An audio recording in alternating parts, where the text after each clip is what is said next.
Hello everybody, it's Rick. I'll do a quick video on how they scare you when they send these summonses to you. Okay? So this is the one that I recently got or received. Now, I'm going to break this down and show you this is all bullshit, just to scare you. Alright? Here's the first. Here's how they try and scare you to show up. So see, they need you to show up. It's so important for them that you show up, because once you show up physically, they can do whatever they want to you. But they have to get your body in there. Okay? It's like a vampire. How does a vampire come into your house? They have to be invited. So this summons is inviting you. And when you show up and you go in there and you start falling for the whole scam, they got you. Alright? So look, warning. The purpose of the hearing requested in this petition is to punish Richard Wamman Jr. for contempt of court, which may include sanctions of a fine, imprisonment, or both. Your failure to appear in court, all right, may result in your immediate arrest and imprisonment for contempt. All right. Whenever you see words like may, that means they have no power to do anything. Okay? The purpose of this hearing requested in this petition is to punish Richard Wamman Jr. Okay, that sounds pretty scary. For contempt of court, which may include sanctions. May result. So remember, first sentence, they're scaring me. They're gonna do this and that to me. They're gonna punish me for contempt of court. Now, here comes the comma. We split this apart. Which may include sanctions, all right, of a fine, or imprisonment, or both. Your failure to appear in court may result in your immediate arrest. May. They have no jurisdiction to do any of that. Okay? If you didn't show up to this, now, this is when you've never gone to court before, or I keep calling it, this is, we'll call it court, but it's a support matter. Now look, in the matter of a support, see how they made it in bold, support proceeding. What is a support proceeding? It's an administrative hearing. See this family court thing there? That's just there as window dressing to make you think it's a judicial hearing. So I'm telling you that they cannot arrest you for child support. What they do is they need your consent, and your consent is when you show up. And then they start threatening you with the words like your failure to appear in court may result in your immediate arrest. May. It ain't gonna happen. But you know what happens? You see words like immediate arrest and imprisonment, and what do? And you see contempt of court. You get scared. But we're not in court. The support proceedings are not in court. All right. It's in the court, but it's not part of the court. All right. Here's another one. Your failure to appear in court may result in your immediate arrest. Your failure to appear may result in suspension of your driver's license. Okay? May is a very big word. And you have to give them permission for that may to become will. All right? May and will are two different words. All right. Now, this is the Webster's Dictionary app. What did it say? 1928. This is the edition that the Supreme Court uses. All right. So May is to be possible. We say a thing may be or may not be. An event may happen, a thing may be done, and it means are not wanting.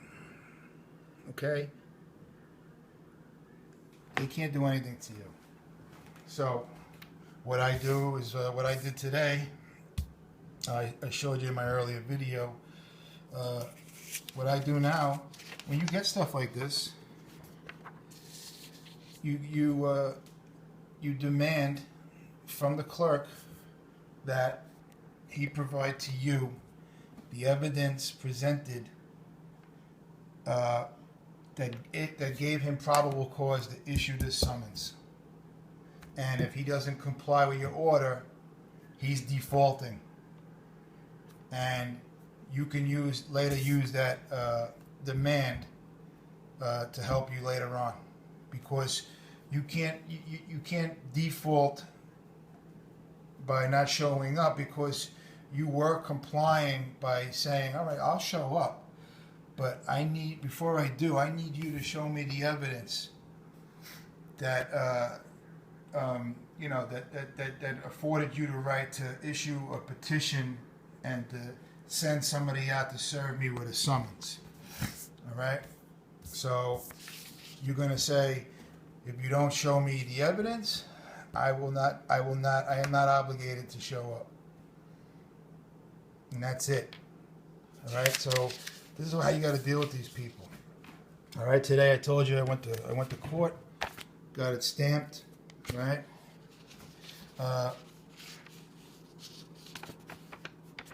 This is a new summons for me. I was telling you guys, because this thing should have been over. So what I'm doing, this is what I did.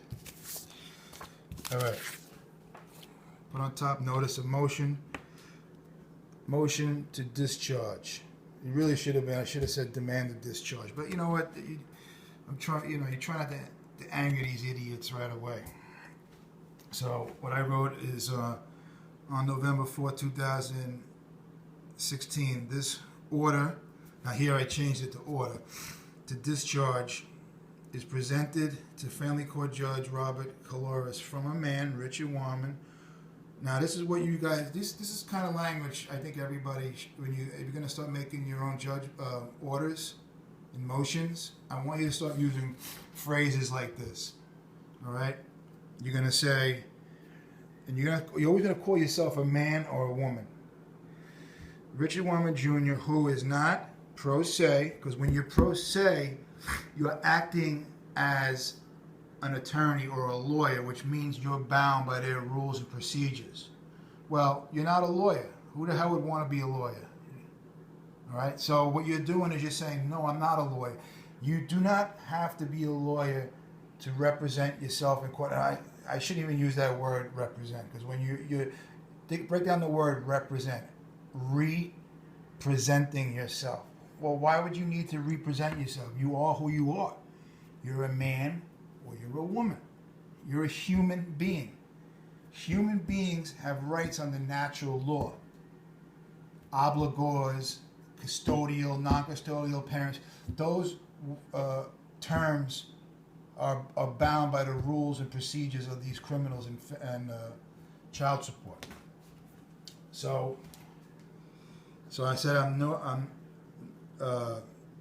not pro se, nor attempting to play a role of an attorney, for I am propria persona. I'm appearing as a man, appearing as a natural-born human, a man, and one of the people standing upon the law of the land as my shield, and demanding equal protection of laws under New York State Constitution, Article 1, Section 11. That's very important. Whatever state you're in, you're my friend Jason in Maryland, you look up the Maryland Constitution, you keyword equal protection of laws under Maryland State Constitution, whatever state you're in. Another thing you should add there's this is how crazy our world is now, because they're very aware that we're all waking up to what's going on. There's a lot more of us showing up to court without an attorney. And what they've done is they've labeled people who are ordering here I'll show you, that are using the Constitution. Here we go. The ADL, what are they calling us? They're calling us the lawless one. The resurgence of the sovereign citizen movement. Is that crazy? And look what they do. They throw the flag in there. And and they have this is all given to all the courts.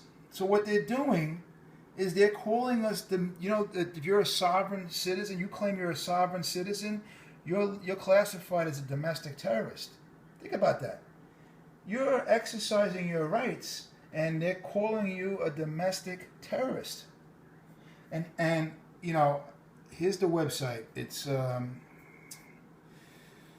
ADL.org. Here it is. ADL. What the hell is it? ADL.org assets. Just put in ADL, the lawless ones. All right. I added this to my favorites bar because this is what they're using when you go to court. And whenever they see your motions, they start labeling you a domestic terrorist. So what I do is in my motion, and I didn't put it in this one because they know who I am already. And I've seen people on the internet who've had their lawsuit thrown out because they were presumed to be a sovereign citizen, therefore a domestic terrorist. Can you believe that? Because somebody had the audacity to exercise their rights. Another term they use is a constitutionalist. I know that they're telling the police officers at roll calls and stuff. I've seen a video where a guy was videoing a sheriff or a cop, and the sheriff or cop responded. He goes, oh, give me backup. I'm dealing with a constitutionalist. All right? That's another phrase that's deemed a domestic terrorist. Now, that's outrageous. Somebody who is exercising their rights under the Constitution, they call you a constitutionalist. Just like people who, like us, who are waking up, we're called conspiracy theorists. All because we're using our brains, because we're not listening to what's being told on the news. Anybody watching my videos, I guess you could call me a conspiracy theorist, because I don't believe everything I see in the news. That's another issue one day. We want to talk about it, So what I do now is I put down, I am not a sovereign. I put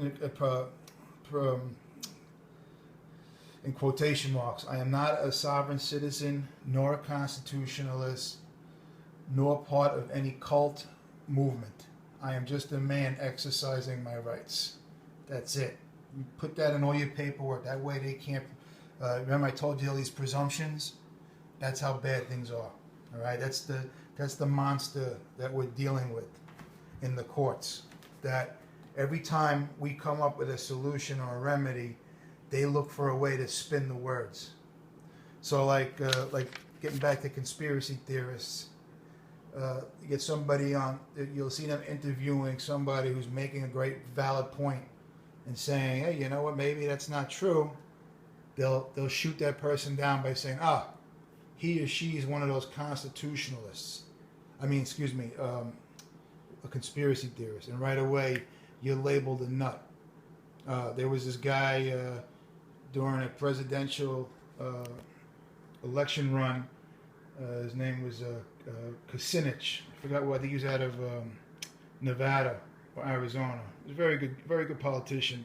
He was a constitutionalist, and what they did during a debate on stage, he supposedly saw a UFO, and they asked him about him seeing a UFO, and right away he was labeled a kook, all because he was on a report he was with a bunch of people, and they saw a UFO in the sky. It could have been a military weapon, and he got labeled a nut. Anyway, I'm running out of time. This video, I hope, helped a few people. When you see the words may and shall, it usually means they have nothing on you. All right, good night.